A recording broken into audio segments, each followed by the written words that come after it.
اعوذ باللہ من الشیطان الرجیم، بسم اللہ الرحمن الرحیم۔ میں ہوں محمد انعام الرحمن، پروگرام جواب نامہ کے ساتھ آپ کی خدمت میں حاضر۔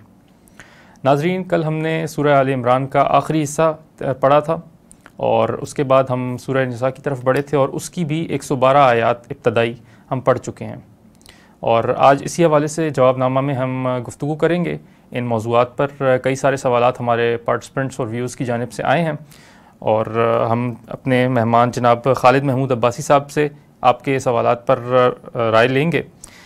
سورہ آل عمران میں جو آخری حصہ ہے، جیسا کہ ہم جانتے ہیں کہ غزوہ احد کے حوالے سے گفتگو ہوئی، اور پھر اس کے بعد سورہ نساء میں معاشرتی نظام پر ایک تفصیل بحث کی گئی۔ اس کے بعد اسلام کے جو سیاسی اصول ہیں وہ کم لیکن جامع الفاظ میں اللہ تعالیٰ نے بیان فرمائے، اور اس کے بعد ہجرت کے موضوع پر بھی کلام فرمایا۔ تو پارٹیسپینٹس کے کئی سارے سوالات آئے ہیں، تو اپنے مہمان جناب خالد محمود عباسی صاحب کو ہم خوش آمدید کہتے ہیں شو میں۔ سر، پہلا سوال یہ آیا ہے کہ اللہ تعالیٰ نے سورہ آل عمران میں فرمایا کہ اللہ کی نشانیاں جو دیکھتے ہیں اولو الالباب، وہ پھر اللہ تعالیٰ کا ذکر کرتے ہیں۔ تو یہ بتائیے کہ آج کا انسان جو کہ اللہ تعالیٰ کی سب سے زیادہ نشانیاں یعنی ایک حساب سے دیکھ رہا ہے، سائنٹیفک ترقی جہاں پر پہنچ چکی ہے، لیکن ایک دوسرے المیے کی بات یہ ہے کہ ان نشانیوں کو دیکھ کر اللہ تعالیٰ کا جو ذکر آنا چاہیے یا اس کائنات کے جو خالق ہے اس کا جو تصور ذہن میں آنا چاہیے، وہ آنے کے بجائے وہ اللہ سے اتنا ہی دور ہوتا جا رہا ہے۔ تو اس سینیریو کو آپ کیسے دیکھیں گے؟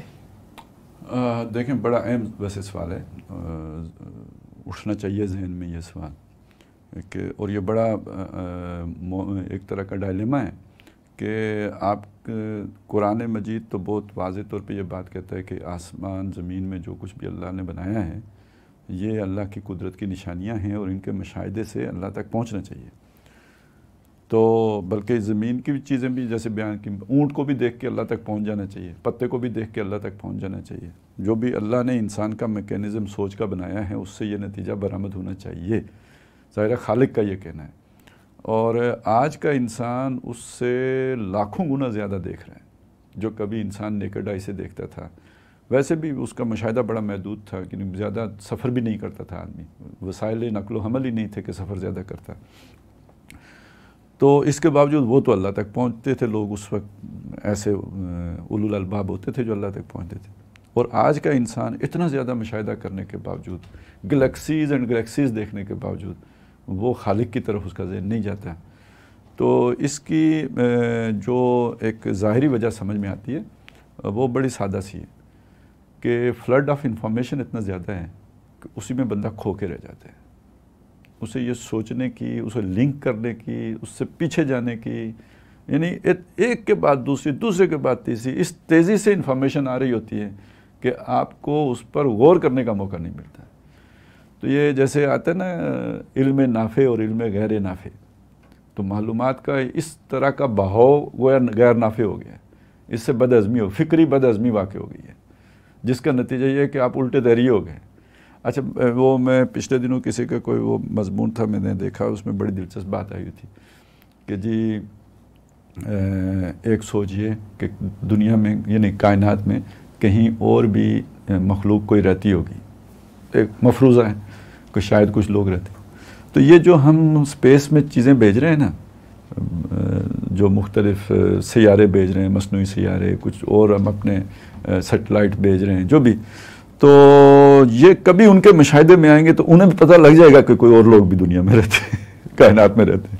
اچھا، یہ اب دیکھیں، اتنی سمجھ تو ہمیں آ رہی ہے کہ جب ہماری بنی ہوئی شے کو کوئی دیکھے گا تو وہ ہم تک پہنچ جائے گا، لیکن پھر سوال کھڑا ہوتا ہے کہ ہم اللہ کی اتنی بنی ہوئی چیزوں کو دیکھ کے اس تک کیوں نہیں پہنچتے؟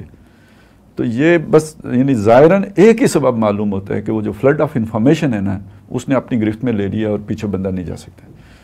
اور باقی اگر آپ ذرا اسے دوسرے انداز میں دیکھیں، جیسے کہ قرآن مجید نے بعض چیزیں نقل کی ہیں کہ جب اللہ تعالیٰ دل پہ مہر کر دیتا ہے تو پھر یہ مشاہدات انسان کے کچھ کام نہیں آتے، پھر معجزات سے بھی کچھ نہیں ہوتا۔ اب وہ مہر کرنے کے اسباب مختلف ہوتے ہیں، اس میں جو بھی حق منکشف ہو چکا ہوتا ہے، پھر جان بوجھ کے جب انسان اس کو رد کرتا ہے تو پھر اللہ مہر بھی کر دیتا ہے۔ یہ پھر بڑے خطرناک نتائج تک بات پہنچتی ہے۔ اگر اس رخ سے آپ اگر جائیں گے تو پھر اس کا مطلب یہ بنتا ہے کہ یہ سارے صرف ان لوگوں کے ذریعے سے ہی سائنسی ترقی یا ان لوگوں ہی کو چانس دیا جاتا ہے جو پہلے اپنے مرید بنا لیے جاتے ہیں شیطانوں کی طرف سے، تو تاکہ وہ دنیا کے سامنے کوئی ایسی حقیقت نہ بیان کر دیں کہ جس سے لوگ ایمان کی طرف جائیں۔ تو یہ جیسے ہوتا ہے نا کنٹرولڈ ڈیموکریسی فوجی لے کے آتے ہیں، تو یہ ایک ریسرچ تو ہے لیکن اس کے اوپر بڑا چیک ہے، اور وہ چیک ہے ان شیطانی طاقتوں کا تاکہ بات باہر نہ نکلے۔ تو یہ ذرا تھوڑی چونکہ ذرا کانسپریسی قسم کی چیز بن جاتی ہے، تو اس کو ایک طرف رکھیں، ظاہری بات اگر آپ کریں تو وہ وہی بنے گی جو میں نے آپ کے سامنے رکھی ہے۔ قرآن مجید اولو الالباب کی ایک اصطلاح استعمال کرتا ہے، اولو الالباب سے کیا مراد ہے؟ دیکھیں جہاں تک لفظی مطلب ہے بہت سادہ ہے، عقل مند۔ لب کہتے ہیں کسی بھی چیز کو جو اصل وہ جو گری ہوتی ہے اس کی مغز جو ہوتا ہے وہ لب ہے، اس کی جمع الباب ہے، تو اولو الالباب لب والے یعنی عقل والے، عقل مند، ٹھیک ہے جی۔ انسان کا لب اس کا دماغ، یہ لب اس کی یعنی مغز اس کا یا اس کا دماغ جو، تو جو عقل سے کام کرتے ہیں، جو عقل سے کام لیتے ہیں، جو سوچتے ہیں، جو جذبات پر نہیں چلتے، جہالت پر نہیں چلتے، بلکہ ریشنل ایک اس کا رکھتے ہیں، جو بھی موقع غور و فکر کرتے ہیں، اور اس میں اپنے تعصبات کو آڑے نہیں آنے دیتے۔ یعنی آپ کے خیالات کی پیورٹی کے لیے یہ ضروری ہے کہ وہ کسی سے آلائش ان کے ساتھ کوئی ملاوٹ شامل نہیں ہو، یعنی آپ کے مفادات، آپ کے تعصبات، آپ کے جو بھی روایات، اس سے اوپر اٹھ کر یعنی ایک غیر مقلد سوچ کے عامل ہو، غیر تقلیدی سوچ کے عامل ہو، آزاد خیال ہوں۔ آزاد خیال وہ اس معنی میں نہیں کہ ہر من سے آزاد، جی نہیں، اباحیت مراد نہیں ہے، یعنی ایک آدمی وہ ہوتا ہے کہ جو معاشرے میں ہو رہا ہوتا ہے اسی ٹرینڈ کو فالو کر رہا ہوتا ہے، ایک آدمی وہ ہوتا ہے کہ ایسا نہیں ہوتا، وہ خود سے سوچتا ہے کہ بھئی یہ کیوں ہے، اس کے یہ ٹھیک ہے یا غلط ہے۔ اس کو ہم کہتے ہیں ایک غیر تقلیدی سوچ رکھنے والا آدمی، کہ معاشرے کے ٹرینڈ کو فالو نہیں کرتا، اسے وہ فقہ والی تقلید کے معنوں میں نہ لیا جائے۔ تو معاشرے میں ایسے لوگ ہوتے ہیں، انہیں کو اولو الالباب کہا گیا، جو خود سے سوچ سکتے ہیں، جو اپنے بل پر کھڑے ہو سکتے ہیں، جو اپنی سوچ پر کھڑے ہو سکتے ہیں، جو ٹرینڈ کو فالو نہیں کرتے، جو پہلے سے چلتی روایت کے پیروکار نہیں ہوتے، اندھے بہرے ہو کے اپنے معاشرے کے چلن پر نہیں چلتے، ان کو کہا گیا پھر اولو الالباب۔ ٹھیک۔ غزوہ احد کے حوالے سے ایک سوال آیا ہے، چونکہ اس صورت میں اللہ تعالیٰ نے ایک مفصل تبصرہ بھی کیا ہے اور پھر مسلمانوں کو ایک تسکین دلائی ہے کہ ابھی جنگ ختم نہیں ہوئی بلکہ جاری ہے، تم ہمت نہ ہارو۔ تو اس حوالے سے سوال آیا ہے کہ من بعد وعصیتم من بعد ما اراکم ما تحبون، یعنی کہ تم نے نافرمانی کی اس کے وہ چیز دیکھنے کے بعد جس سے تم محبت کرتے ہو۔ تو اس پر سوال یہ آیا ہے کہ عام طور پر جو اس کا مفہوم لیا جاتا ہے وہ یہی ہے کہ من بعد ما اراکم ما تحبون، یعنی جس چیز کو دیکھا تو وہ چیز مال غنیمت تھی، لیکن آپ نے اس کو فتح سے تعبیر کیا ہے، تو ایسا کیوں ہے؟ اس کا آپ نے اس کو فتح سے کیوں تعبیر کیا، یعنی مال غنیمت کیوں نہیں؟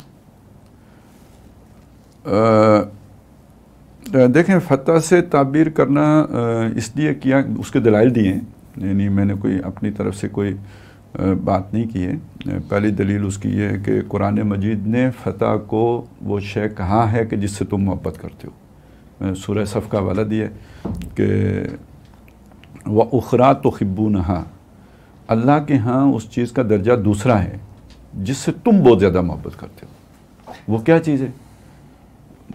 وہ ہے نصر من اللہ و فتح قریب، اللہ کی نصرت آئے اور ہمیں جلدی فتح حاصل ہو جائے۔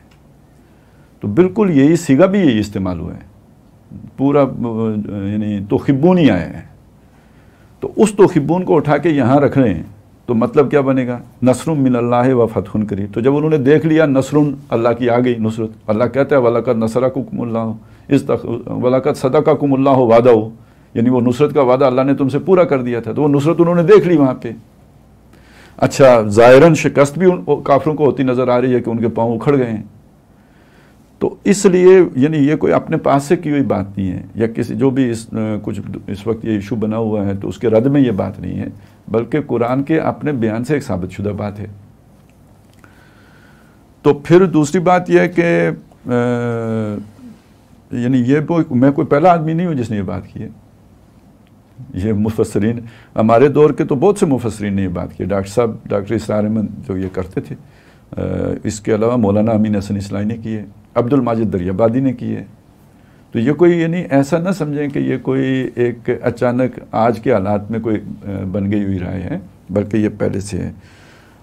البتہ ایک بات ہے اس میں یعنی بیان کرتے ہوئے محسوس ایسا ہوتا ہے کہ یار مخاطب کے ذہن میں آئے گا کہ یہ کوئی دور کی کوڑی آئی ہے، اور میرا خیال ہے ایک سوال اٹھا بھی اسی لیے کہ بھائی دل مطمئن نہیں ہوا اس بات پہ، شاید ہو سکتا ہے جی مطلب دلیل تو نظر آ گئی یار کچھ نہ کچھ ہے، اب چلے میں نے اس میں اضافہ بھی کر دیا تو وہ وَلَٰكِن لِيَطْمَئِنَّ قلبی کی کیفیت نہیں ہوئی، جو بھی ایک ہو جاتا ہے ایسے۔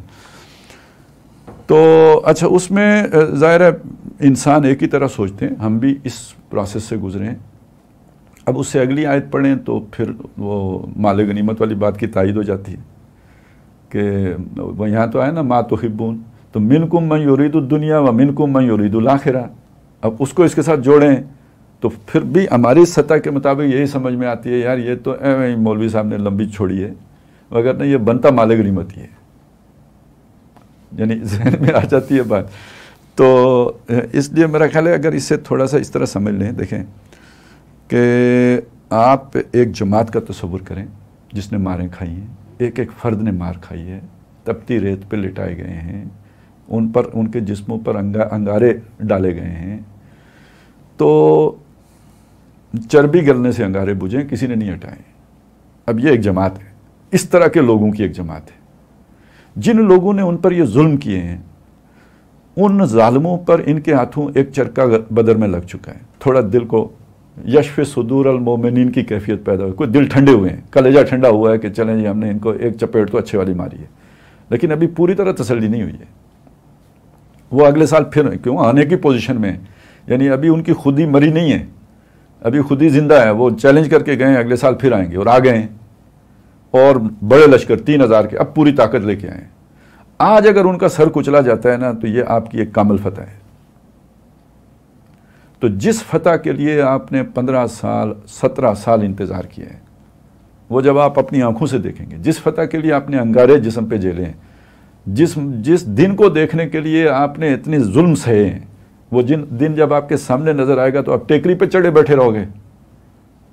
یہاں ایک وکٹ گرتی ہے تو لانگ آن سے بندہ دوڑتا ہوا جو سینٹر آف دا وکٹ آ جاتا ہے، اور وہ بے اختیار آتا ہے اپنے ساتھیوں کو جفا ڈالنے کے لیے۔ کسی کروشل ٹائم پہ خاص طور پہ جب ایسا ہوتا ہے نا، کوئی بڑا میچ پھنسا ہوا ہے، پارٹنرشپ لگی ہوئی ہے، اور آپ کے بیسٹ بالر نے آ کے آپ کو بریک تھرو دے دیا ہے، وہ کیسے بے ساختہ دوڑتے ہوئے آتے ہیں۔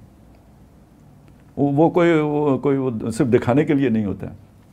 اسی طرح آپ دیکھیں فٹ بال میں بھی دیکھیں، جب گول کوئی ایسے 10 منٹ رہ گئے، میچ برابر چل رہا ہے، سیمی فائنل اور گول ہو گیا ہے، تو وہ تو کمنٹیٹر بھی چل رہا ہو جاتا ہے اور سارے اس کے آ کے اوپر کس طرح چڑھ جاتے ہیں۔ تو یہ در حقیقت ایک بے ساختہ عمل ہے جب آپ فتح کو دیکھتے ہیں تو، اور اتنے عرصے کی کامیابی کے بعد دیکھتے ہیں۔ میں نے یہ نظارہ، یعنی یہ تو میں نے آپ کو مثالیں عام لوگوں کے اعتبار سے دی ہیں کہ اگر اس پر قیاس کر کے سمجھنا چاہیں تو بات سمجھ میں آ جائے گی، لیکن یہ کہ میں نے یہ یعنی نظریاتی لوگوں کا یہ نظارہ آنکھوں سے دیکھا ہے۔ یہ 1988 کی بات ہے، قاضی حسین احمد صاحب نئے امیر بنے تھے جماعت اسلامی کے، تو جیسے نیا امیر آ کے نیا جوش پیدا کرتا ہے، وہ ایک ہوتا ہے نا، یعنی مومنٹم دیتا ہے تحریک کو، تو انہوں نے ایک کاروان دعوت و محبت نکالا۔ تو ہمارے علاقے سے جو ایک رکن جماعت تھے، بزرگ تھے، شاید 70 کے آس پاس انہوں نے جماعت میں شمولیت اختیار کی تھی، اب 88 آ گئی۔ وہ جو ہوتا ہے نا کہ یعنی اسلام غالب ہو جائے، ایک کتنا آدمی کے اندر ایک وہ ہوگی شوق اور جذبہ اس کا، تو وہ مایوسیاں، غالب تو نہیں ہو رہا نا، وہ 70 کے الیکشن بھی ہار گئے، پھر آگے بھی کچھ نہیں، غالب نہیں ہو رہا۔ تو اب وہ جب وہ کاروان دعوت و محبت چلا تو وہ شریک ہو گئے یہاں سے نا، پنڈی سے اس کے ساتھ، وہ کراچی پہنچا، میں کراچی تھا۔ کراچی میں ان کے دو جیسے کامریڈ ہوتے ہیں نا، ہمارے گاؤں کے ہی وہ دوسرے، وہ کراچی میں تھے، یعنی میں اور وہ ساتھ تھے وہاں پہ۔ اچھا۔ تو جب یہ کاروان وہاں پہ پہنچا نا، لانڈی قائد آباد میں قاضی صاحب نے جلسہ کیا، اب یہ دونوں آپس میں ملے۔ اب آپ سوچیں کہ یہ 6-7 دن اس کاروان میں رہے ہوں گے نا، ظاہر یہاں سے چلتا ہوا وہاں تک پہنچا، یہ اس عرصے میں ان پہ بمبارمنٹ ہوئی، تقریروں کی بھی ہو رہی ہے، وہ منظر بھی دیکھ رہے ہیں، تو انہیں تو لگ رہا ہوگا کہ فتح آ گئی، بس اب اسلام آ رہا ہے۔ تو وہ جس جوش میں تھے، جس جذبے میں تھے، جب دونوں کی ملاقات ہوئی نا تو ایک گلے ملے، اور گلے ملے تو آنکھوں میں آنسوں کی لڑی لگ گئی۔ اب مجھے سمجھ نہیں آیا یہ رو کیوں رہے ہیں، میں تو مجھے نہیں سمجھ آئی جلدی، لیکن جو مجھے سمجھ میں آیا بعد میں یہ کہ وہ جو ان کے اندر ایک خوشی تھی، جو انہیں ایک نظر آیا کہ ہمیں اب فتح حاصل ہونے والی ہے، منزل اب دور نہیں ہے، اب منزل آئی کہ آئی، جو بھی اس کاروان کا مقصد ہی یہی تھا کہ ذرا موٹیویشن دینی ہے. تو وہ جذبات تھے، جسے کہتے ہیں فرتے جذبات میں ان کی آنکھیں بہہ نکلی.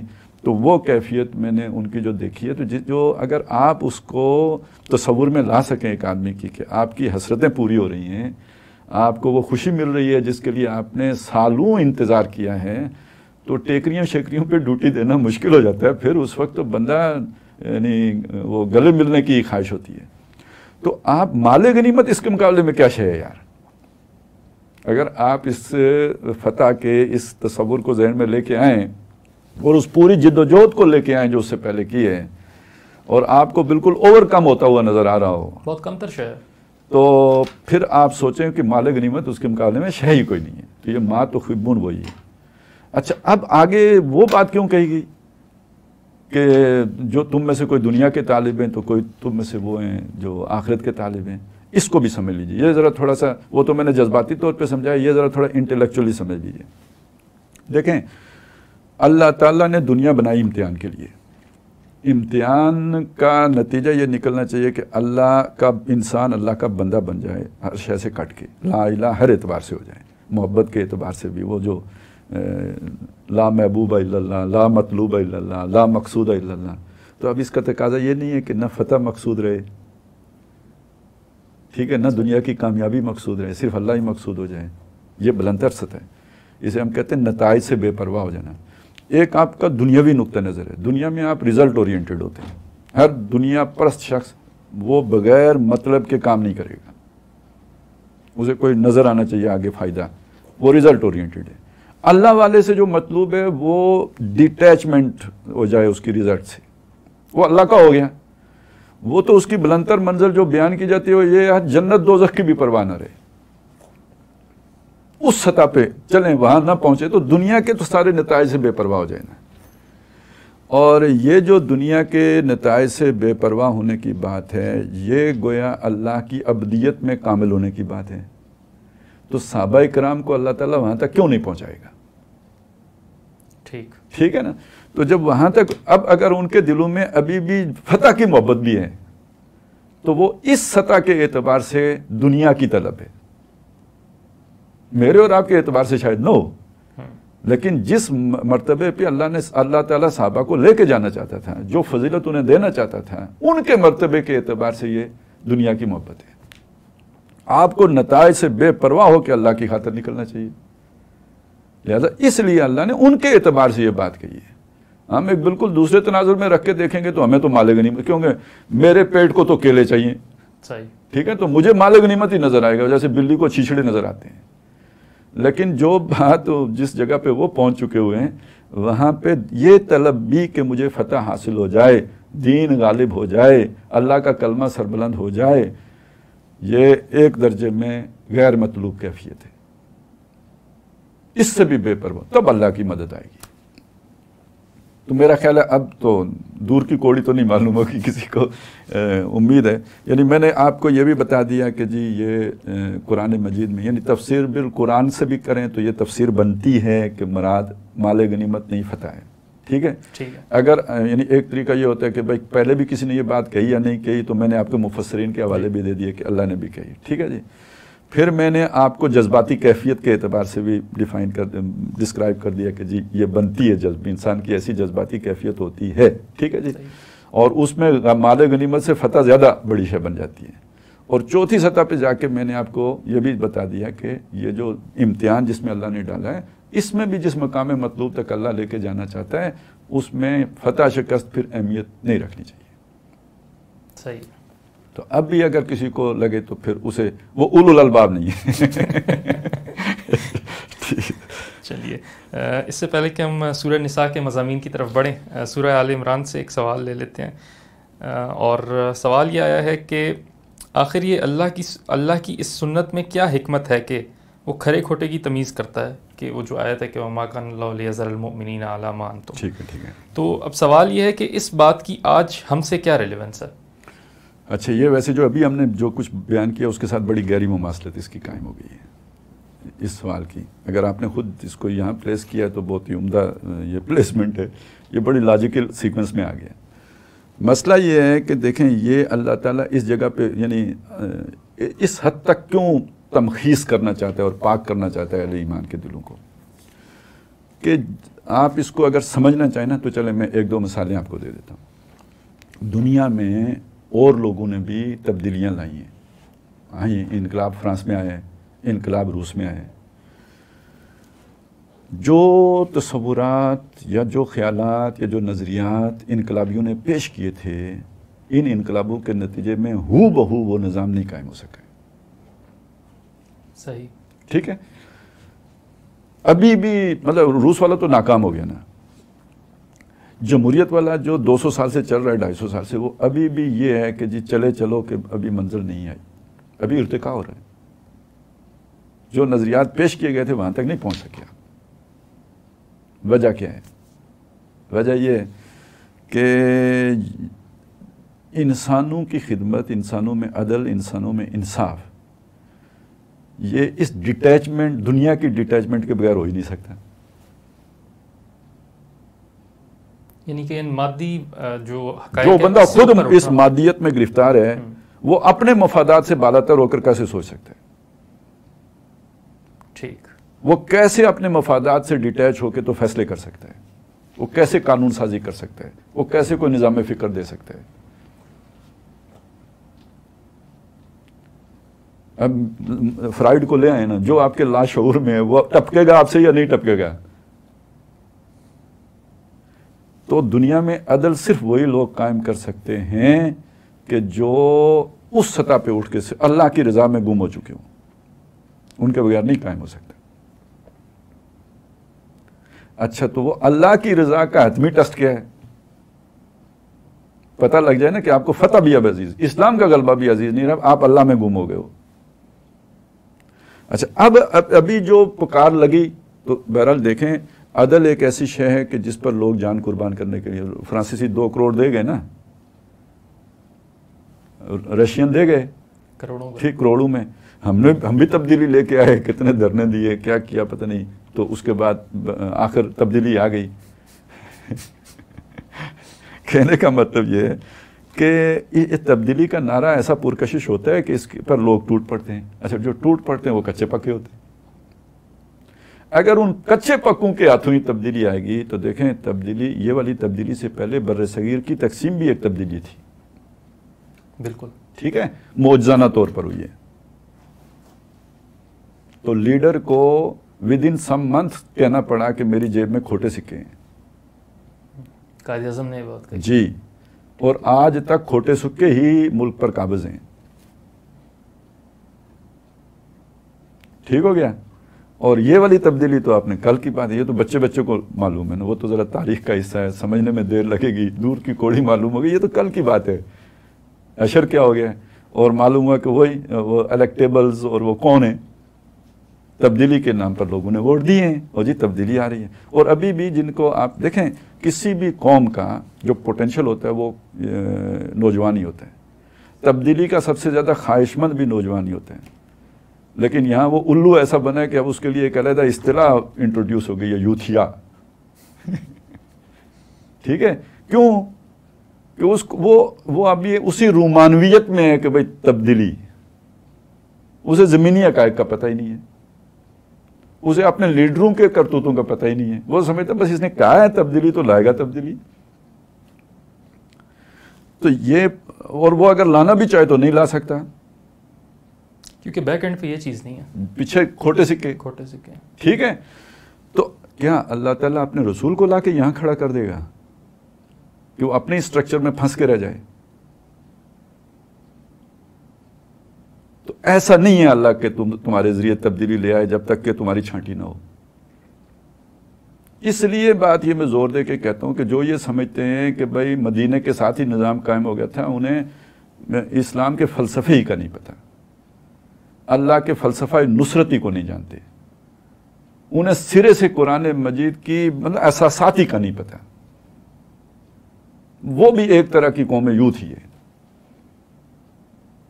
ایسا نہیں ہے کہ اللہ تعالیٰ آپ پر نصرت کب آتی ہے؟ نہیں، جب تک اللہ کی نصرت نہ آئے آپ کو تبدیلی آ نہیں سکتی. اللہ کب نصرت دیتا ہے؟ ایسی بات لرزہ طاری ہو جاتا ہے قرآن مجید سے لیں آپ تو، حتیٰ اذا استیأس الرسل، ایسے حالات پیدا ہوتے ہیں رسولوں پر بھی مایوسی طاری ہونے لگتی ہے. وَظَنُّوا أَنَّهُمْ قَدْ كُذِبُوا، یہ تو علیحدہ علمی مسئلہ ہو جائے گا، اس میں نہیں پڑھیں. مطلب ہے بہت ہی مشکل حالات آ جاتے ہیں. جیسے سورہ بقرہ میں کہا، وہ ذرا آسان ہے مقام، کہ ام حسبتم ان تدخلوا الجنہ، تم نے سمجھا تھا جنت چلے جائیں گے. اب اس کے ساتھ جوڑ لیں کہ کامیابی مل جائے گی، فتح ہو جائے گی، اقتدار مل جائے گا. وَلَمَّا يَأْتِكُم مَثَلُ الَّذِينَ خَلَوْا مِن قَبْلِكُم، ابھی تم پر وہ حالات آئے ہی نہیں جو تم سے پہلے لوگوں پر گزرے ہیں. وہ جو چھانٹی کرنے کے لیے اور پختہ کرنے کے لیے اور جانچنے کے لیے کون کھرا ہے کون کھوٹا ہے، جو حالات ہم وارد کرتے ہیں وہ ابھی آئے نہیں ہیں تمہارے اوپر. مَسَّتْهُمُ الْبَأْسَاءُ وَالضَّرَّاءُ، انہیں تکلیفوں نے سختیوں نے آ گرا. وَزُلْزِلُوا، ہلا مارے گئے، زلزلہ طاری ہو گیا ان کے اوپر. اور ایسی کیفیت طاری ہوئی کہ حتیٰ یقول الرسول والذین آمنوا معہ، کیا ایمان ہوتا ہے رسول کا.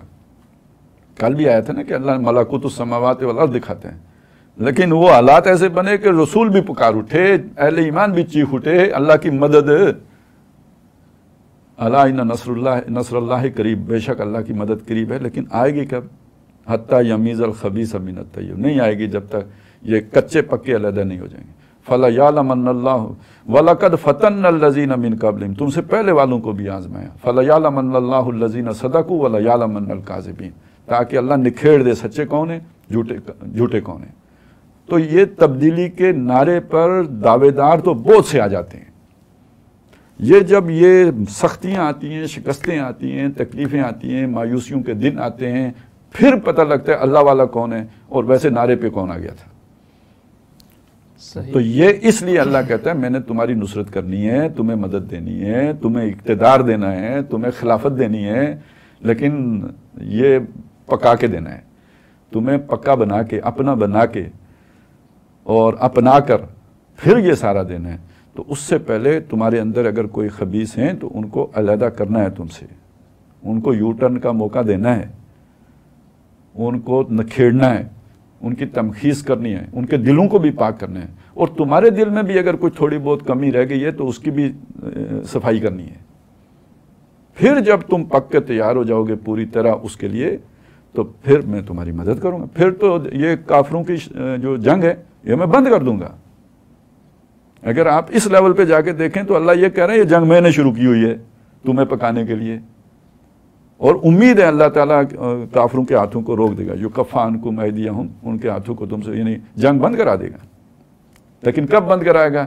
جب تم اس امتحان میں سرخرو ہو چکے ہوگے، جب تم پک کے تیار ہو چکے ہوگے. تو یہ ہے وہ بات کہ جو اچھا اب وہاں پہ ساتھ ہی جو دوسری بات کہی تھی نا وہ یہی تھی کہ اللہ ایسا نہیں ہے کہ تمہیں غیب پر مطلع کرے. یہ بھی تو ہو سکتا تھا نا اللہ بتا دیتا ہے یہ نکال دو اپنی جماعت سے، باقیوں پر میں مدد بھیجتا ہوں. وہ کوئی ایسا بندوبست کرتا تھا، یہ بھی ہو سکتا ہے، لیکن اللہ ایسا نہیں کرتا، یہ اس کی سنت نہیں ہے. یہ چھانٹی کا پروگرام اللہ اپنے ورڈکٹ سے نہیں کرتا، یہ آزمائشیں بھیج کے کرتا ہے. اس سے پتہ چلتا ہے کون کھرا ہے کون کھوٹا ہے. یہ تو بنیادی فلسفہ ہے قرآن مجید کا، ابتلاء و آزمائش کا. یہ سمجھے بغیر یہ سمجھنا نصرت آ جائے گی، مدد آ جائے گی، یہ تو اسی وجہ سے پھر مایوسیاں ہوتی ہیں. اچھا خودکشیاں کرتے ہیں اب دیندار، سمجھے ہی نہیں ہوتے. اچھا ایک ہم دیکھتے ہیں کہ جب تب دین کا غلبہ ہوا تھا حضور صلی اللہ علیہ وسلم کے ہاتھوں، تب اس طرح کی چھانٹی ہوئی. ہم نے یعنی قرآن مجید میں اس کا واضح ذکر دیکھا، اور آپ صلی اللہ علیہ وسلم نے ہی خبریں دی ہیں کہ قرب قیامت میں بھی دین کا غلبہ ہوگا اور پوری دنیا پر ہوگا. تو پچھلے کچھ عرصے سے جو ہم دیکھ رہے ہیں، خاص طور پر پوسٹ 9/11 کے بعد سے جو مسلمانوں کی پے بپے ایک طریقے سے آزمائشوں کا سلسلہ مختلف ممالک میں جاری ہے، کیا یہ بھی اسی سلسلے کی کڑی ہیں؟ دیکھیں میں یہ نہیں سمجھتا ہوں. اچھا اس کی ابتدائی کڑی کہہ سکتے ہیں، جی بگننگ آف دیٹ پروسیس کہہ سکتے ہیں. ٹھیک ہے، اس لیے کہہ رہا ہوں کہ ابھی تو سر ہم بہت پیچھے ہیں. ابھی وہ تو بلکہ غرہ ہے، ہمیں ہمارا کوئی مقابلہ نہیں کر سکتا. یہ جو لوگ اس کام میں ہیں وہ بہت اونچی ہواؤں میں ڈر لگتا ہے. ٹھیک ہے. یہ جو آپ کی جہادی تحریکیں تھیں تو آپ نے پتہ نہیں ان کے انداز دیکھے تھے یا نہیں دیکھے تھے, وہ کوئی اسلامی انداز نہیں تھے, مطلب رویے نہیں تھے, وہ فوجی رویے تھے. فوجی ہوتے ہیں نا, ایک مجاہد میں فوجی میں زمین آسمان کا فرق ہوتا ہے. وہ جو ہم نے پڑھا تھا ادخلوا الباب سجدا, وہ فتح بھی کرے گا تو عاجزی سے کرے گا. تو فوجی تو شکست بھی کھائے گا تو وہ اکڑ کے کھائے گا. وہ تو اس کو ایک چیز سکھائی جاتی ہے کہ اکڑ نہیں ٹوٹنی چاہیے, اکڑ ٹوٹی شکست خوردہ ہو نہیں, اکڑ نہیں جانی چاہیے. گرفتار بھی ہو گئے گردن اونچی ہونی چاہیے, پاؤں زمین پہ ایڑی مارنی ہے زور سے, سینہ پھولا کے رکھنا ہے. اور یہی چیز ہم نے اپنے مجاہدوں میں دیکھی. اور اس کو پہ وہ لے آتے ہیں جی, وہ چونکہ میدان جنگ میں اکڑ ہونی چاہیے, اللہ کو وہ چال پسند ہے. پاجی اتنے جا کے کرو تو تو سڑے تے چڑھے یار. آپ اسی اکڑ میں گاڑی اوورٹیک کرتے ہو, اسی اکڑ میں جناب سائڈیں مارتے ہو لوگوں کو سڑک کے اوپر. یہ سارے تماشے ہم نے دیکھے ہیں. یہ بیہیویئر نہیں بتاتا کہ اس کے ساتھ اللہ کی نصرت آئے گی. یہ ایسے لوگ غالب ہو جائیں تو انہوں نے تو پھر یعنی ابھی دیکھیں نا, یہ بھی کتنا اچھا ایشو ہے. یعنی آپ ایشو کو کیا کہیں گے اپنی جگہ پہ, تو یعنی بڑے یعنی وہ جو فرانس والا اور وہ ساری بات. لیکن جو رویے دیکھیں ابھی یہ مظاہروں میں اور اس طرح, تو جیسے پبلک سے انتقام لینا پیش نظر ہے. یعنی میں یہ بہت سوچ سمجھ کے جذبات میں یہ بات نہیں کر رہا ہوں. علامتی چیزیں ہوتی ہیں, آپ رستہ بند کرتے ہیں, لوگوں کے لیے کوئی سائڈ سے نکلنے کا رستہ ہو تو اس سے صرف نظر کرتے ہیں کہ چلیں پبلک بھی اپنے کام کرتی رہے. یہ تو پولیس بھی ایسا ہی کرتی ہے کہ اگر فرض کریں انہیں حکم ملا جی چوکی لگاؤ, وہ روک دیتے ہیں, سڑک بند کر دی, کنٹینر لگا دیا, سائڈ سے کوئی رستہ نکلتا ہے تو مطلب ان کے سامنے بندے جا رہے ہوتے وہ نہیں روکتے. یہ تو باقاعدہ جیسے کوئی مشن لے کے آتے ہیں کہ بندوق کو گھر سے نہیں نکلنے دینا ہے. یہ تو اس طرح کی کارروائی تھی, یا تو ناسمجھی میں تھی یا جو بھی تھی. یہ نئے مجاہد ہیں نا, آہستہ آہستہ یہ بھی سیکھ جائیں گے, لیکن ابھی جو پوزیشن تھی وہ یہ تھی. تو اس لیے بہرحال ابھی سر بہت کچھ ہونا ہے. ہاں البتہ یہ بات میں آپ کو بتاؤں, احادیث میں یہ بات آئی ہے کہ تم 2 خیموں میں تقسیم ہو جاؤ گے. یہ مسلمانوں سے کہا ہے. ایک خیمے میں سوائے نفاق کے کچھ نہیں ہوگا, اور دوسرے خیمے میں سوائے ایمان کے کچھ نہیں ہوگا. تب اللہ کی مدد آئے گی. ٹھیک ہے, پہلے ایسا اب دیکھیں نا دنیا میں حالات بن رہے, اسرائیل کو تسلیم کرو, آزمائش آئی ہے نا. ہم کتنے بڑے مجاہد تھے, ایمان, جہاد, تقوی, پتہ نہیں کیا کیا ہمارے ماٹوز تھے. 9/11 کے بعد سارے گئے, سب اڑ گئے نا. اب ہم سیدھے جا کے جگہ پہ کھڑے ہو گئے. تو جو ہم تھے باہر آ گئے ہم. تو جب تک آزمائش نہیں آئی تو آپ کے اندر کا تو نہیں پتہ لگتا. آپ نعرے تو بہت اچھے مارتے ہو. تو وہ یہاں بھی کہا, یہاں تک کہ یہ بھی اللہ کے نبی صلی اللہ علیہ وسلم نے بیان کیا کہ 2 شہروں میں یعنی امن رہے گا, مکہ اور مدینہ. یہاں دجال داخل نہیں ہو سکے گا. لیکن مدینہ کے بارے میں بتایا, یہاں بھی ایسے مطلب کچھ دھماکے ہوں گے یا کیا ہوگا واللہ عالم.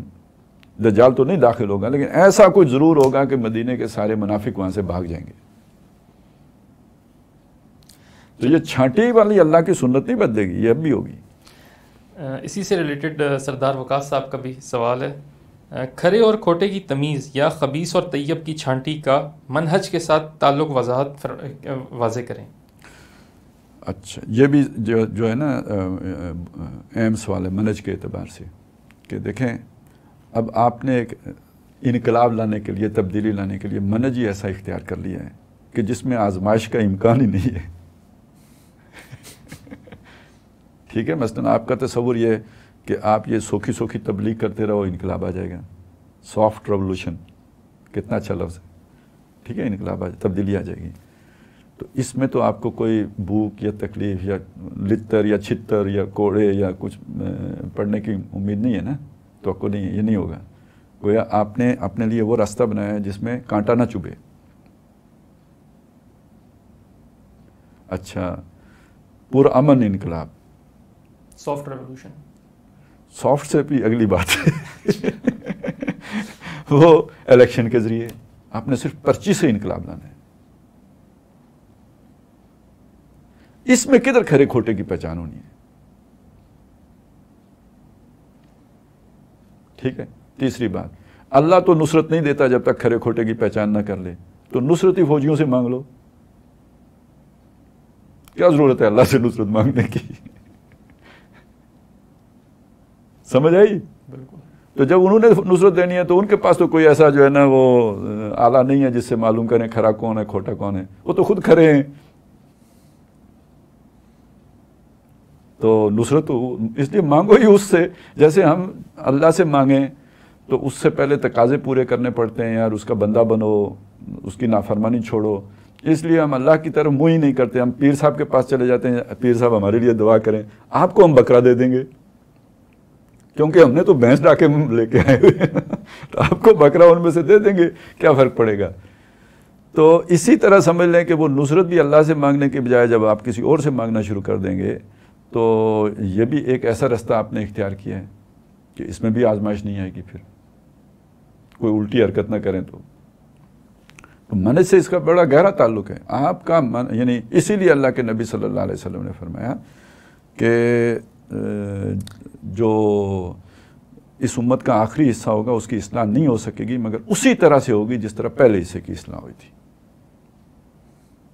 پہلے حصے میں آزمائشیں، تکلیفیں، کھرے کھوٹے کی پہچان، خبیث طیب کی علیحدگی یہ ہوئی، اس کے بعد اللہ کی مدد ہوئی، پھر اسلام غالب ہوا. اب بھی یہی ہوگا. تو خاک میں مل اور آگ میں جل. جب خشت بنے تب کام چلے. ان خام دلوں کے عنصر پر بنیاد نہ رکھ، تعمیر نہ کر. یہ خام تھے جو حضرت موسیٰ علیہ السلام کے ساتھ آئے، سارے انکار کر گئے. فَذَا بَنْتَ وَرَبُّكَ فَقَاتِلَا إِنَّا هَاهُنَا قَاعِدُونَ. کوفے والوں نے کتنے دل سے، مطلب جذبات سے حضرت حسین رضی اللہ تعالیٰ عنہ کو خطوط لکھے تھے. جب آیا ابن زیاد ڈنڈا تو آج ایسے وہ ہے نا ٹی ایل پی والے بہت سے کہتے ہیں ہمارا اس تحریک سے کوئی تعلق نہیں ہے. اسی طرح انہوں نے کہا جی کون حسین، ہمارا کوئی تعلق نہیں ہے. اور بعض مورخین کہتے ہیں کہ یہ اصل میں خیمے کو آگ بھی انہوں نے ہی لگائی تھی، کیوں ان کے خطوط تھے سارے وہاں رکھے ہوئے. وہ اگر یزید کے ہاتھ لگ جاتے تو ان سب کو الٹی لٹکا کے ان کی چمڑی اتارتا اور کاٹ تلف کرنا ان کے پیش نظر تھا. چلیے مہتاب صاحب کا اگلا سوال ہے مال غنیمت کے حوالے سے. پوچھتے ہیں غنیمت والی بات سے ایک اور بات جڑتی ہے جس میں اللہ تعالیٰ یہ بات کر رہے ہیں کہ رسول اللہ صلی اللہ علیہ وآلہ وسلم خیانت نہیں کر سکتے. اب اس بات کو احد میں غنیمت کی تقسیم سے بھی جوڑ کر بات کو غنیمت کے گرد ہی دلیل کے طور پر استعمال کیا جاتا ہے. تو آپ اس بات کا کہ رسول اللہ صلی اللہ علیہ وسلم خیانت نہیں کر سکتے پر بھی حکمت واضح کر دیجئے. ہاں ویسے تو چلیں جن لوگوں کا موقف یہ ہے کہ وہ خیانت نہیں کر سکتے سے مراد یہ ہے کہ جو کچھ لوگوں نے الزام لگایا تھا کہ حضور نے مال غنیمت میں سے ایک چادر چوری کی ہے، تو اگر بالفرض یہی اگر اس کی شان نزول ہے تو پھر تو خود وہ غنیمت والی بات اڑ جاتی ہے نا. پھر پتہ لگ گیا کہ یہ کوئی اپنی مرضی سے گھر لے کے نہیں جا سکتا تھا، بلکہ یہ کہ وہ ایک اجتماعی چیز تھی اور اس اصول پر تقسیم ہوگی جو پہلے قانون آ چکا ہوا ہے، جیسے ہم نے درس میں بیان بھی کیا تھا. تو اچھا یہ دلیل بیچ میں رہ گئی تھی کہ وہ جو باتیں ہم نے گنی تھیں، تو ایک دلیل یہ بھی بنتی ہے نا کہ وہ کیسے لوگ مال غنیمت کی طرف دوڑ کے جا سکتے تھے جبکہ اسے گھر لے کے جا ہی نہیں سکتے تھے، کیونکہ اس کے لیے اللہ کا حکم آ چکا تھا ایک جگہ جمع ہوگا اور پھر تقسیم ہوگا. اسی لیے تو حضور پر بھی الزام لگ گیا کہ مطلب اگر فرض کریں وہ بات ہوئی تو. ویسے میری اپنی رائے یہ ہے کہ یہ آیت اس موضوع پر نہیں ہے کہ وما کان لنبی نہ یغل، کسی نبی کی یہ شان نہیں ہے کہ وہ خیانت کرے یا گل کرے. اور ومن یغل یاتی بما غل یوم القیامہ، جو کرے گا وہ اپنے چھپائی ہوئی شے کو قیامت کے دن لے کے آئے گا. تو اگرچہ کہ لغوی طور پر یہ بحث کی گئی ہے کہ لغت میں اس کا معنی مال کی کوئی خیانت سے متعلق ہی آتا ہے، وہ جو غل والا ہے وہ فعل دوسرا ہوتا ہے. تو اس حد تک تو بات ٹھیک ہے، لیکن یہ کہ اگر آپ جس سیاق و سباق میں یہ بات آئی ہے وہ اور ہے، آپ ذرا پوری اس سچویشن کو ذہن میں لے کے آئیں. فتح لبے بام تھے آپ فتح کے، مطلب آپ بالکل یعنی یہاں پہ فتح ہو جاتی تو قریش ختم تھے، وہ اپنی پوری طاقت لے کے آ گئے تھے، پھر غزوہ احزاب نہیں ہونا تھا، پھر جہاں الحق و زحق الباطل آج ہی ہو جانا تھا. یعنی وہ جو فتح مکہ پر جو جا کے 5 سال بعد ہوا ہے، صحیح، یہ جو آپ 5 سال لیٹ ہوئے ہیں، یہ آپ چھو کے پیچھے رہ گئے ہیں۔ اچھا، اب آپ لیڈرشپ کے پوائنٹ آف ویو سے دیکھیں کہ جن لوگوں کی وجہ سے یہ ہوا ہے نا، 35 بندوں کی غلطی۔ ہم تو کہتے ہیں نا کہ ہمارا خان وہ کپتان ہے کہ جس نے اگر کسی نے کیچ چھوڑا تو اس کو ذلت کا نشان بنا کے چھوڑا۔ ایک وکٹ کیپر ہوتا تھا انیل دلپت، اس سے کیچ گر گیا تو تھوڑا دیر کیمرے رکے، جب دوبارہ واپس میچ شروع ہوا تو جاوید میاں داد وکٹ کیپنگ کر رہے تھے، انیل دلپت ادھر تھا نہیں۔ ٹھیک ہے، تو لیڈرشپ تو ایسی ہوتی ہے، اور تو پھر ٹھڈے مارتی ہے جب آپ غلطیاں کریں۔ اس پہ حضور سے کیا کہا گیا؟ فَبِرَحْمَةٍ مِّنَ اللَّهِ لِنْتَ لَهُمْ، یہ اللہ کا خاص رحمت ہے کہ اے نبی آپ ان کے لیے بہت نرم واقع ہوئے ہیں۔ وَلَوْ كُنْتَ فَظًّا غَلِيظَ الْقَلْبِ لَانفَضُّوا مِنْ حَوْلِكَ، یہ اللہ نے حضور کو یہ بات کیوں یاد کرائی؟ آج تک یہ آپ کے ساتھ چلیں تو آپ کی اس خاص صلاحیت کی وجہ سے ساتھ چلیں، آپ کی اس قابلیت کی وجہ سے ساتھ چلیں۔ اب آپ ریئیکشن میں تو اپنا غضب، اپنا غصہ، اپنا افسوس، اپنا غم تھوک دیجئے، فاعفو عنہم، انہیں معاف کر دیجئے۔ نہ صرف معاف کر دیجئے، واستغفر لہم، ان کی غلطی پر اللہ سے بھی ان کے لیے استغفار کیجئے۔ وشاورہم فی الامر، اور آئندہ بھی انہیں مشوروں میں بھی شامل رکھیے۔ مشورہ آپ اس سے کرتے ہیں جس پہ آپ ٹرسٹ کرتے ہیں۔ اب آپ سوچیں، ایک آدمی آپ سے اتنا جلا ہوا ہے کہ آپ نے لیٹ کر دیا، 5 سال لیٹ کر دیا، تو وہ آپ سے مشورہ کرے گا؟ وہ آپ کے لیے اللہ سے دعائیں کرے گا؟ تو پہلے اللہ نے اس کی بنیاد اس پہ رکھی کہ آپ ہیں بہت شفیق، آپ بہت ان کے لیے رحیم ہیں، تو وہ یاد کرا کہ گویا اپیل اس کے طور پر اسے پیش کر کے تو کہا کہ اب بھی کریں۔ ٹھیک ہے، تو اگر حضور کے لیے یہ مشکل ہو رہا تھا اور اللہ تعالیٰ نے حضور کی اس کو بیان کر کے تو پھر ان کو اس کی طرف لے کے آئے ہیں، تو جن کو حضور نے معاف کر دیا انہیں کیسے یقین آئے گا کہ انہوں نے واقعی ہمیں معاف کر دیا ہے؟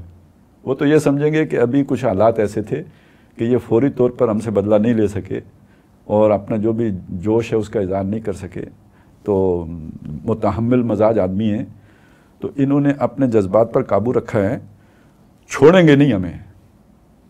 یہ وہ سوچ رہے تھے، یہ لازمی یہ سوچ آئے گی، نہیں آئی تھی تو نہیں آتی، پاگل ہوں گے۔ جو کیا ہے اس کے بعد تو یہ تو ہونا ہی چاہیے کہ ہمارے ساتھ کیا اشر ہوگا۔ یہ آج کسی فوج میں آپ کر دیں، یہ گولی ماری جائے گی آپ کو۔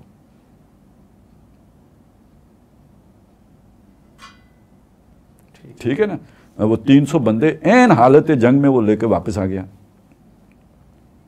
قابل معافی ہو سکتا ہے؟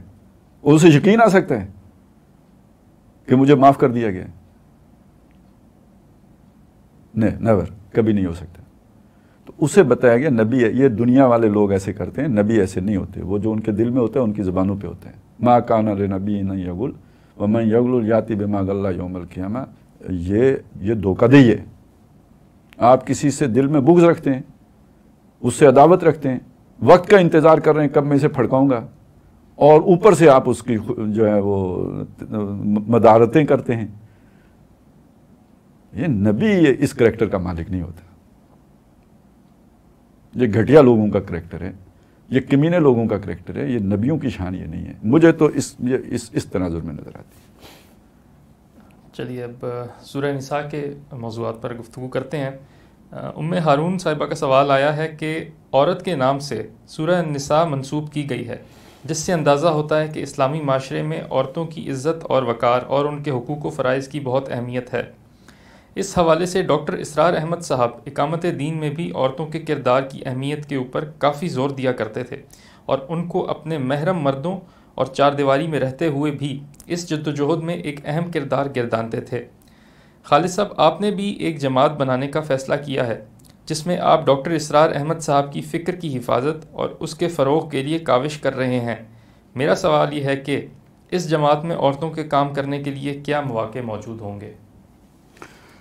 دیکھیں، اصولی طور پہ جتنی باتیں انہوں نے کی ہیں اس سے اتفاق ہے، اور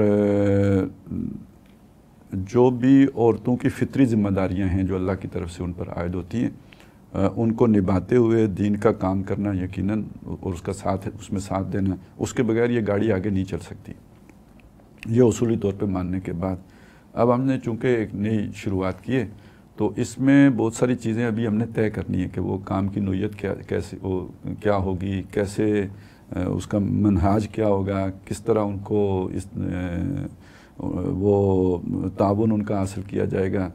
تو یہ ساری چیزیں ابھی ہمارے ہاں زیر غور ہیں، ان پہ مشورے ہو رہے ہیں. چونکہ ہم نے یہ بھی طے کیا ہوا نا کہ ہم فیصلے اپنے کوئی چند لوگ بیٹھ کے نہیں کرتے، بلکہ وہ جو ہم نے شورا بنائی ہے اسی میں ساری باتیں طے ہوتی ہیں، اور بالکل کھلے دل سے وہاں بیٹھ کے ہم طے کرتے ہیں. تو انشاءاللہ تعالیٰ یہ ہم نے 2 سال کا پیریڈ رکھا ہے اس کے لیے کہ جس میں ہم نے اپنا ایک طرح سے نظام العمل پورا مرتب کرنا ہے. تو یہ چیزیں آہستہ آہستہ واضح کر کے تو نکھار کے سامنے لے آئیں گے. چلیے نیکسٹ کوسچن. باقی یہ امید رکھیں کہ ان کا رول، ان کا کردار انشاءاللہ تعالیٰ ہوگا. ٹھیک.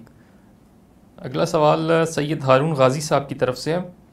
آپ نے فرمایا کہ ووٹ دینے والا شخص بہت بھاری ذمہ داری قبول کرتا ہے، اور اگر اس کے ووٹ سے منتخب ہو کر کوئی آدمی اپنے فرائض سے غفلت برتتا ہے تو ووٹ دینے والا بھی اس جرم میں سزاوار ہوگا.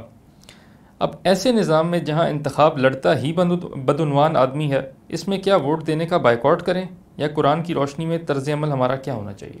جی، میں نے اس موقع پہ جہاں پہ وہ سارا کچھ فرمایا تھا، ساتھ یہ بھی عرض کیا تھا کہ اگر آپ سمجھتے ہیں کہ جتنے بندے بھی یہاں پہ کھڑے ہیں ان میں سے کوئی بھی اس قابل نہیں ہے کہ جس پر میں اعتماد کر سکوں، تو بالکل ووٹ نہیں دینا چاہیے. یہ آپ کا حق ہے. جتنا ووٹ دینا آپ کا حق ہے، اتنا ووٹ نہ دینا بھی آپ کا حق ہے. آپ کے معیار مطلوب پہ کوئی پورا نہیں اترتا ہے، آپ نہ دیں.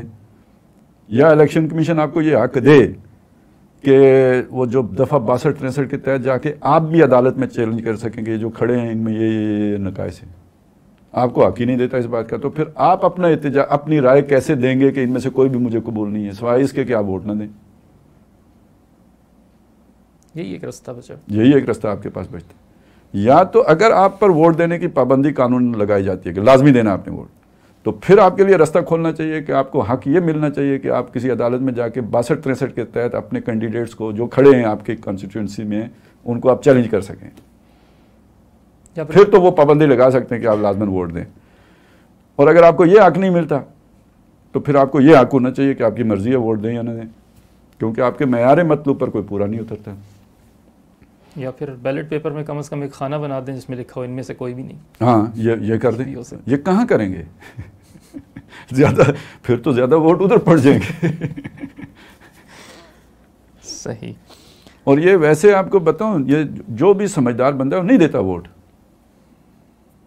تو جذباتی لوگ جو خاص یا وہ جو ذرا تھوڑا نوجوان ہوتے ہیں جنہیں ابھی تجربہ نہیں ہوتا. اور یہ تو عمران خان صاحب نے اپنی جو بھی ان کی کرزما ہے اس کے تحت ایک خاص طبقے کو ووٹ دینے کے لیے نکالا ہے، تو کچھ وہ ریشو تناسب بڑا تھا ووٹوں کا. وگرنہ آپ کے ہاں تو بھائی کیا ہوتا ہے 25%، 28%، 23%، یہ آپ کا شرح ہوتی ہے ووٹوں کی. تو عظیم اکثریت تو نہیں دیتی. تو ذرا ایک الیکشن اس طرح کرا کے دیکھتے ہیں نا کہ جی آپ کے پاس یہ آپشن بھی ہے کہ میں ان میں سے کسی کو بھی نہیں دیتا. تو میرا خیال اگر وہ 60-70% پہ چلا جائے گا تو وہ تو سارے شکست کھا جائیں گے. چلیے اب ہم لاسٹ کوسچن لیتے ہیں. جی. محمد اسماعیل صاحب کا سوال ہے. سورہ النساء میں منافقین کا ذکر آیا ہے اور ہجرت کا بھی حکم ہے. قرآن کی ان آیات کی روشنی میں کیا ایک ایسا شخص جس کا جھوٹ یا کوئی اور کبیرہ گناہ بالکل واضح ہو چکا ہو، ایسے شخص سے اپنے تعلقات اب کیسے رکھنے چاہیے؟ دیکھیں، مطلب یہ تو اگر دور نبوی ہوتا تو میں کہتا جی کہ ایسے شخص سے بالکل آپ کو قطع تعلق کر لینا چاہیے. وہ صحابہ کرتے تھے کیونکہ وہاں بہرحال سچے لوگ بھی بہت سارے تھے جن سے آپ تعلق رکھ سکتے ہیں. تو یہاں اگر آج میں آپ سے یہ بات کہہ دوں کہ بھئی ایسے شخص سے آپ قطع تعلق رکھ لیں تو آپ ایک ایسے سفر کا آغاز کریں گے جس کے اختتام پر آپ اکیلے رہ جائیں گے. یہاں تو ڈھونڈے سے ملے گا جس نے کبھی جھوٹ نہ بولا ہو. ٹھیک ہے. اسے بلوائے عمومی کہتے ہیں نا. یہ ایک یوں سمجھیے یہ تو چیزیں اب ہمارے معاشرے میں رچ بس گئی ہیں. اگر آپ زیادہ سینسیٹیو ہو کے دیکھیں گے تو جھوٹ نہیں تو توریا ہوگا، توریا نہیں تقیہ ہوگا، کچھ نہ کچھ تو بڑے بڑے جگادری بھی کر لیتے ہیں. تو بہت کم لوگ ہیں. ہاں اللہ نے کہا کونوا مع الصادقین، یار جو کم از کم کچھ سچے نظر آتے ہیں ان کے ساتھ رہیں. تو آپ اگر بالکل پیور ڈھونڈیں گے تو بہت مشکل ہے آپ کو ملنا. پھر یہ کہ مطلب کسی نے اگر جھوٹ بولا ہے، بعض اوقات یعنی کوئی اضطرار کی کیفیت بھی ہوتی ہے، بعض صورتوں میں اللہ تعالیٰ نے بھی اجازت دی ہے. الا ان تتقوا منہم تقا ہم نے پڑھا تھا، اور آگے جا کے بھی پڑھیں گے جس میں وہ کلمہ کفر کہنے تک کی بھی اجازت ہے. تو اس اعتبار سے آج کے حالات میں دیکھتے ہوئے آپ کو ذرا رویہ اپنا اس طرح رکھنا چاہیے. یہ نہیں کہ اس کے ساتھ اب آپ کی موالات نہیں ہونی چاہیے، لیکن تعلق توڑ دینا پھر ٹھیک نہیں ہوگا. مکمل بائیکاٹ نہیں، مکمل بائیکاٹ ٹھیک نہیں ہوگا. باقی آپ کو لگ پتہ گیا ہے کہ یہ بندہ کیا ہے، وہ چیز بس ٹھیک ہے، اسی درجے کا ایک تعلق اس سے رکھیں. بالکل منقطع ہو جانا ٹھیک نہیں ہے. صحیح، یعنی کل بھی میلان نہ ہو لیکن ایک دنیا داری کا تعلق، دنیا داری کا تعلق آپ کا. ٹھیک، چلیے اب پروگرام کا ہمارا وقت ختم ہو چکا ہے. ناظرین آپ کے سوالات کا بہت بہت شکریہ. آج ہم نے سورہ نساء کی جو ابتدائی 112 آیات ہیں وہاں تک ہم نے پڑھا تھا، اور اس حوالے سے آپ کے سوالات ہم نے لیے ہیں. تو کل انشاءاللہ اسی وقت آپ کے سامنے حاضر ہوں گے. تب تک کے لیے ہمیں دیجیے اجازت. اللہ حافظ و ناصر.